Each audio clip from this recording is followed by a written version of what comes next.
नमस्कार, मैं कमलेश कबीर आपका एक बार फिर स्वागत करता हूं इस नए एपिसोड में।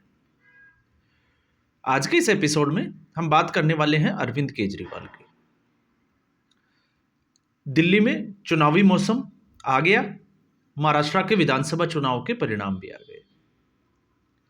और जिस तरीके से हरियाणा और विधानसभा चुनाव के परिणाम आए, उसके बाद से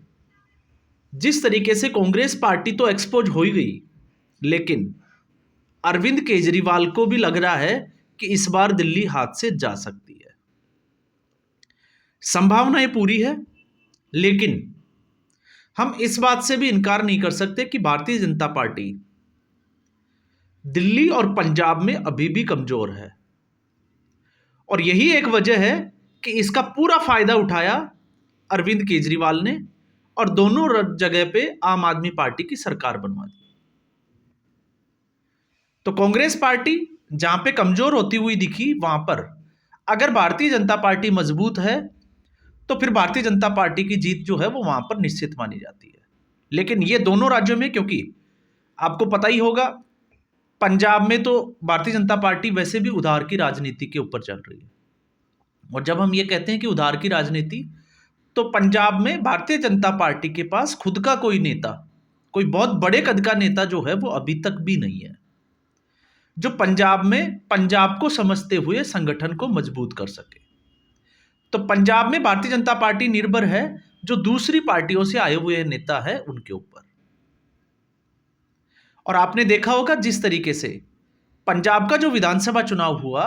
उसमें कांग्रेस पार्टी से आए हुए कैप्टन अमरिंदर सिंह को भारतीय जनता पार्टी ने शामिल तो कर लिया, लेकिन उसका फायदा भारतीय जनता पार्टी को नहीं हुआ।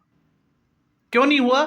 क्योंकि जो anti incumbency captain Amarinder Singh के खिलाफ थी, वो एंटी इनकम्बेंसी चिपक गई भारतीय जनता पार्टी के पास। और कांग्रेस पार्टी ने अपना जो हाल किया आखिरी के 3 महीने में, वो पूरा देश जानता है और हर स्टेट की कहानी हो गई कांग्रेस पार्टी की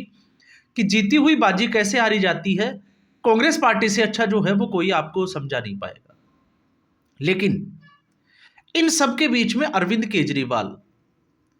अब अरविंद केजरीवाल का अब जो बेहस बन के आया है, आपने देखा होगा इस देश में फ्री बीज की जो जिसको हम कहें कि शुरुआत है, वो अरविंद केजरीवाल ने की।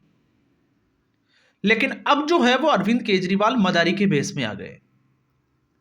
अब ये निर्भर करता है कि दिल्ली की जनता को वो बंदर बना पाते हैं या नहीं बना पाते। अब जब मैं ऐसा कह रहा हूं तो मैं ऐसा इसलिए कह रहा हूं क्योंकि अरविंद केजरीवाल ने एक बड़ी घोषणा की कि वो महिलाओं को 1,000 रुपए देने की घोषणा करते हैं। ये कल की मीटिंग की बात है। और अगर आम आदमी पार्टी चुनाव जीतती है तो इसको बढ़ाकर 2,100 रुपए कर दिए जाएंगे। अब ये सब कुछ सुनकर जो है वो हो सकता है महिलाओं को खुशी मिली हो और दिल्ली की जनता को भी लग रहा हो कि अरविंद केजरीवाल ने यह बड़ी घोषणा कर दी। लेकिन अगर आप उनको पूरा स्टेटमेंट देखोगे तो उनका पूरा स्टेटमेंट जो था वो ये था कि चुनाव की घोषणा जो है वो 10 से 15 दिन में होने वाले हैं, इसलिए चुनाव से पहले पैसा देना जो है वो मुश्किल है, नहीं दिया जा सकता। लेकिन जैसे ही सरकार बनेगी उसके बाद में ये पैसे जो है वो जारी कर दिए जाएंगे। लेकिन रजिस्ट्रेशन जो है वो आपको कल से ही, मतलब आज से जब मैं ये वीडियो बना रहा हूं, मतलब आज से ही शुरू कर दिए जाएंगे, क्योंकि अब चुनाव में ज्यादा समय बचा नहीं। अब आप सोच के देखिए, अरविंद केजरीवाल जब कॉन्फ्रेंस में ये कह रहे हैं, प्रेस कॉन्फ्रेंस में, कि उनके पास बजट की कोई कमी नहीं है, तो फिर अभी पिछले दिनों आतिशी मारलेना ने केंद्र सरकार से, जो केंद्र सरकार का एक बजट होता है, लघु पोषित कोष जो होता है, उससे 10,000 करोड़ रुपए जो है वो लोन मांगा। और उसी आतिशी मारलेना की सरकार के जो वित्त सचिव है आशीष वर्मा, उन्होंने उसको जो है वो खिलाफ खड़े हो गए कि अरविंद केजरीवाल या आम आदमी पार्टी को इस वक्त ऐसा कदम नहीं लेना चाहिए, क्योंकि इससे सरकार के ऊपर बोझ बढ़ेगा और अब जब चुनावी समय नजदीक है तो खर्चा जो है वो कम है। इसके अलावा टाइम्स ऑफ इंडिया की वो रिपोर्ट आपको याद ही होगी कि दिल्ली में जो है वो दिसंबर आते आते जो है वो सरकारी खजाना खाली हो जाएगा और 31 साल के इतिहास में पहली बार ऐसा होगा कि दिल्ली का जो बजट है वो घाटे का बजट होगा। तो आप अंदाजा लगा के देखिए कि अरविंद केजरीवाल किस तरीके से जो है वो लोगों को चूना लगा रहे हैं, क्योंकि अरविंद केजरीवाल को लग रहा है कि महाराष्ट्र का चुनाव और झारखंड का चुनाव हेमंत सोरेन ने सिर्फ और सिर्फ महिलाओं की जो योजनाएं हैं 1,000 रुपए की या 1,100 रुपए की या 1,500 रुपए की या 2,500 रुपए की, लाडली बहन योजना जिसकी हम बात कर सकते हैं और मैया सम्मान योजना, उसके तहत जो है वो चुनाव जीत लिए। तो ऐसा भी नहीं है कि सिर्फ इसी वजह से चुनाव जीत गए हो, लेकिन अभी अरविंद केजरीवाल को लग रहा है। लेकिन जब हम ये कहते हैं कि क्या अरविंद केजरीवाल जो है वो जनता को बंदर बना रहे हैं, तो उसके पीछे मेरा जो लॉजिक है वो ये है कि 2022 में जब पंजाब में विधानसभा के चुनाव थे, उससे ठीक पहले आम आदमी पार्टी ने इसी तरीके का वादा किया था, और उस वादे में एक और चीज ऐड कर दी गई थी कि महिलाओं को और लड़कियों को जो है वो स्कूटी भी दी जाएगी। लेकिन मैं उसमें नहीं जा रहा, मैं आम आदमी पार्टी के पंजाब में उस वादा जो था उसका 1,000 रुपए महिलाओं वाला, उस पर मैं जाता हूं। 2022 के बाद में अभी जो है वो 2025 की शुरुआत होने वाली है, लगभग 2 साल से ज्यादा। और ऐसी स्थिति में आप देखिए कि जब लोकसभा के चुनाव थे उससे पहले भी भगवंत मान ने जो है वो फॉर्म भरवाए थे, और लोकसभा चुनाव के बाद में सितंबर अक्टूबर से ही इस योजना की शुरुआत हो जाएगी, ऐसा एक बड़ा वादा किया था। तो फॉर्म तो पहले भी भरवाए थे और वादा भी किया था, लेकिन सच्चाई यह है कि पंजाब की जो विधानसभा में के जो राज्य सरकार है आम आदमी पार्टी की, उसने जब बजट पेश किया तो उसमें महिलाओं की इस योजना के लिए कोई बजट का प्रस्ताव ही नहीं रखा। तो इसका मतलब आप समझ सकते हो कि कथनी और करनी में जो है वो कितना फर्क है, और यही कमोबेश स्थिति जो है वो दिल्ली में भी बनी हुई है। तो अरविंद केजरीवाल को लग रहा है कि शायद वो जो है वो इस मामले में जो है वो आगे निकल जाएंगे, और उनका लोगों के ऊपर जो है वो महिलाओं का विश्वास बढ़ जाएगा। लेकिन आपने देखा होगा मतदाता जो है वो जागरूक जरूर हुआ है, लेकिन कितना जागरूक होगा ये तो जो है चुनाव परिणाम बताएगा कि इसका असर होगा या नहीं होगा। लेकिन अगर आप इसको समझोगे तो आप इसको राहुल गांधी की खटाखट योजना से समझ सकते हो कि किस तरीके से अखिलेश यादव और राहुल गांधी ने उत्तर प्रदेश में फॉर्म भरवाया और चुनाव परिणाम के बाद में महिलाओं की लाइनें लगी देखी गई। 8,500 रुपए का वादा किया, लेकिन जनता ये भूल गई फॉर्म भरने से पहले कि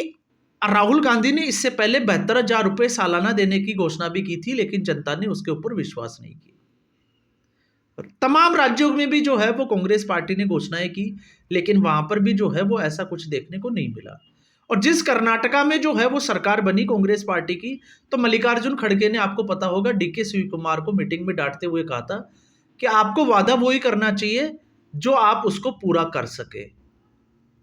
तो अब अरविंद केजरीवाल के जब बारे में जब हम बात कर रहे हैं, तो अरविंद केजरीवाल का इतिहास ही इसी तरीका है कि कट्टर ईमानदार से कट्टर बेईमान तक का जो सफर उन्होंने तय किया है, अब उस पर जनता कितना भरोसा करती है। क्योंकि ऐसा ही दावा जो है वो अरविंद केजरीवाल ने जनता के सामने वादा करके किया था लोकसभा चुनाव में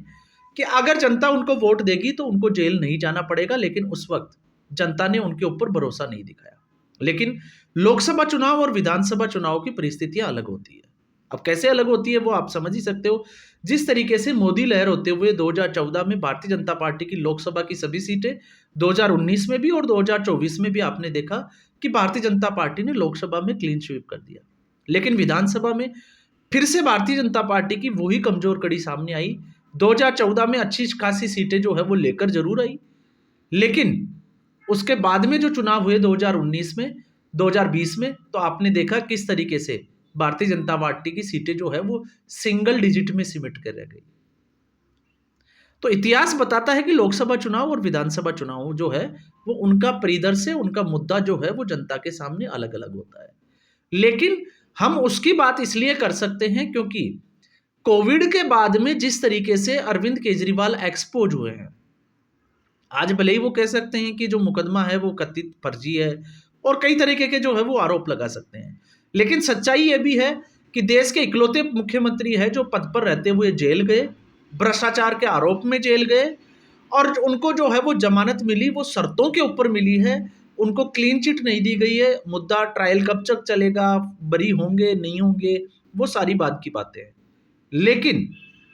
जब सुप्रीम कोर्ट ने जमानत दी तो सशर्त जो जमानत दी थी उसकी शर्तें ये थी कि अरविंद केजरीवाल जब तक इसका ट्रायल चलेगा, मुकदमा चलेगा, केस चलेगा, सुनवाई चलेगी, तब तक मुख्यमंत्री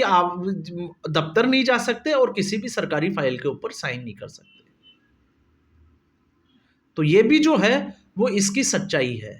और एक के बाद एक एमएलए जो तिहाड़ की शोभा बढ़ा रहे हैं उसकी तो हम बात कर ही चुके हैं। हर वीडियो में हम बात करते हैं कि किस तरीके से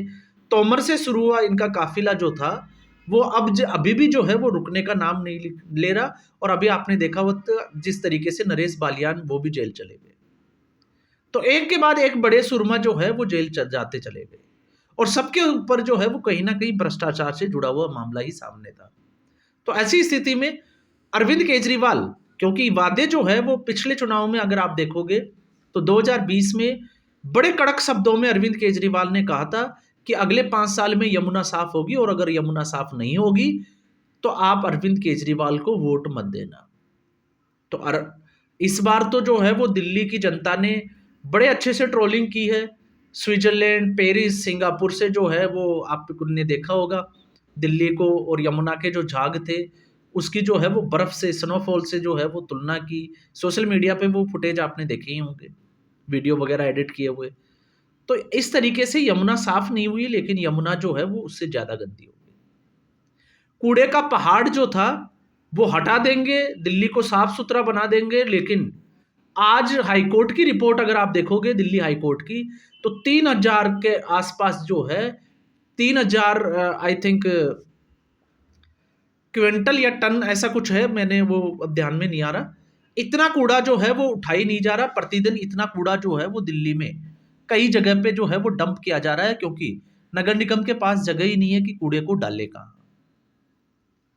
और इसके अलावा मौसमी बीमारियां, आपने वो सारी चीज, मौसमी समस्याएं सॉरी, वो आपने सारी चीजें दिल्ली की देखी है। फिर चाहे वो बारिश के समय में जल भराव की हो, पानी की कमी की हो गर्मियों में, और फिर इसके बाद में सर्दियों के आसपास जब पराली का समय आता है तो उस वक्त दिल्ली की जो हवा है उसका खराब होना हो।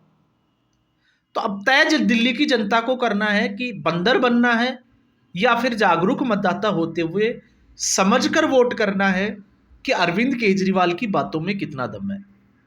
क्योंकि जो व्यक्ति नए स्कूलों की जो है वो घोषणा कर रहा था कि नए स्कूल खोले गए और हर क्लासरूम और बाथरूम को भी जो है वो एक स्कूल की तरह बता दिया, और उसके बाद में दिल्ली हाई कोर्ट में एक याचिका चल रही है कि दिल्ली के जो है वो 3 लाख से ज्यादा बच्चों को अभी तक जो है वो स्टेशनरी ही अवेलेबल नहीं कराई गई।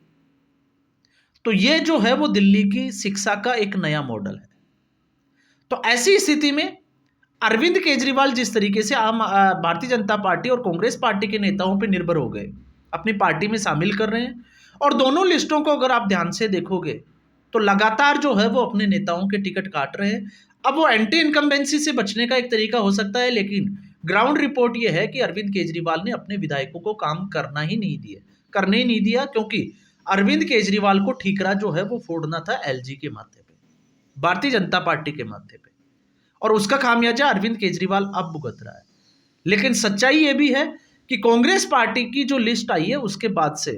अरविंद केजरीवाल जिस नई दिल्ली की सीट से चुनाव लड़ते हैं उसी सीट से कांग्रेस पार्टी शीला दीक्षित के बेटे, जो आपको पता ही होगा, संदीप दीक्षित को टिकट देकर उनको चुनाव लड़ रही है। तो अब भारतीय जनता पार्टी अगर इसमें बड़ा गेम खेलती है, जो कि मुझे लगता है मेरे आकलन से, और मैं पहले हर वीडियो में, एक वीडियो तो मैंने स्पेशली इसी पे बनाया था कि भारतीय जनता पार्टी के पास में दिल्ली में कमजोर क्यों है, क्योंकि भारतीय जनता पार्टी के पास ऐसा कोई बड़ा चेहरा नजर नहीं आ रहा जिसको प्रोजेक्ट करे। और ऐसी स्थिति में सिर्फ एक ही बड़ा चेहरा जो है वो भारतीय जनता पार्टी के सामने है, नुपुर शर्मा। लेकिन नुपुर शर्मा को अभी भी भारतीय जनता पार्टी जो है वो खुले तौर से अपनाने में हिचकिचा रही है, क्योंकि जब से मोहम्मद पैगंबर की जो टिप्पणी का मैटर हुआ था उसके बाद से ही नुपुर शर्मा जो है वो सार्वजनिक जीवन में भी आपने देखा होगा कि ज्यादातर वो जगह पर देखी ही नहीं जाती। और आज की स्थिति यह है कि नुपुर शर्मा जो है वो दिल्ली की जनता की मांग है, ये मैं नहीं कह रहा। और ऐसी स्थिति में अगर भारतीय जनता पार्टी उनको प्रोजेक्ट कर देती है तो आधी से ज्यादा लड़ाई तो भारतीय जनता पार्टी वहीं से जीतना शुरू कर देगी। लेकिन कब करेगी, कैसे करेगी, और भारतीय जनता पार्टी के उम्मीदवारों की लिस्ट किस तरीके से होगी, क्योंकि मुकाबला इस बार जो है वो त्रिकोणीय जाने की पूरी संभावना है कि कोई भी पार्टी को पूरी मेजोरिटी ना मिले। और ये अरविंद केजरीवाल के हाव भाव से साफ तौर से दिख रहा है। और जिस तरीके से वो घोषणाएं कर रहे हैं, आप उनकी प्रेस कॉन्फ्रेंस उठा के देखिए, अरविंद केजरीवाल का वो डर, अरविंद केजरीवाल जो जिस तरीके से सहमे हुए हैं, वो साफ तौर से अरविंद केजरीवाल के चेहरे से झलक रहा है। तो आज के एपिसोड में बस इतना ही। उम्मीद करूंगा वीडियो एपिसोड आपको पसंद आया होगा। वीडियो को लाइक करें, शेयर करें, चैनल जरूर सब्सक्राइब करें। धन्यवाद।